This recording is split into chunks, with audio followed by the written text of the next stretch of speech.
People think we're more divided as a country now than we've been in a long time. I know it can seem that way, but when I was a little kid in 1969, the Vietnam War was tearing the country apart. And they'd shot John F. Kennedy, and they'd shot Bobby Kennedy, they'd shot Martin Luther King and Malcolm X.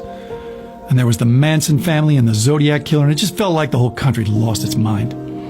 My father, who'd grown up in the Depression, well, his faith in humanity was just at a low ebb. And the two of us that June were driving from LA to Oakland in an old 1960 Oldsmobile, and the water pump blew out south of Bakersfield. And so this was long before cell phones, so we were going to have to hoof it like 9 or 10 miles into town when this young cowboy pulls up in a flatbed and offers to tow us in. And all my dad had on him for money was this old Chevron gas card, so he kept telling this young fella, I can't pay you. And the young cowboy's looking at him like, yeah, I wasn't going to charge you. So he rolls us into town, and this is a Sunday, so nothing's open. So he has to go get his mechanic friend to open up his garage, and my dad says, hey, listen, I don't have any money. And the mechanic says, we'll work something out.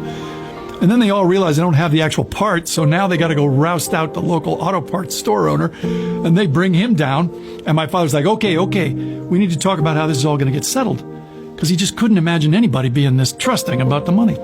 So the cowboy says, look, if it'd make you feel better, I got a bunch of watermelons I need to get loaded onto my flatbed, and it's pretty hot work, and if you help me out, I'll pay for the part.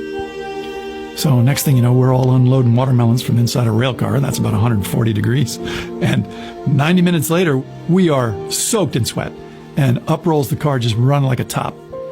And my dad says, I really don't know how to thank you, fellas, and for this good turn. And we're turning to go, and the mechanic gets this look on his face and says, whoa, where do you think you're going? And you could see on my father's face just all the fear and distrust come to the surface. He stiffened like a leopard, and the mechanic says, no. My wife's going to make us all Sunday dinner, and you and the boy can get a shower and a clean shirt, and it'll make the drive easier for all of us. So we sat down for the dinner of fried chicken from the chicken right over there, and corn on the cob from the corn right over there.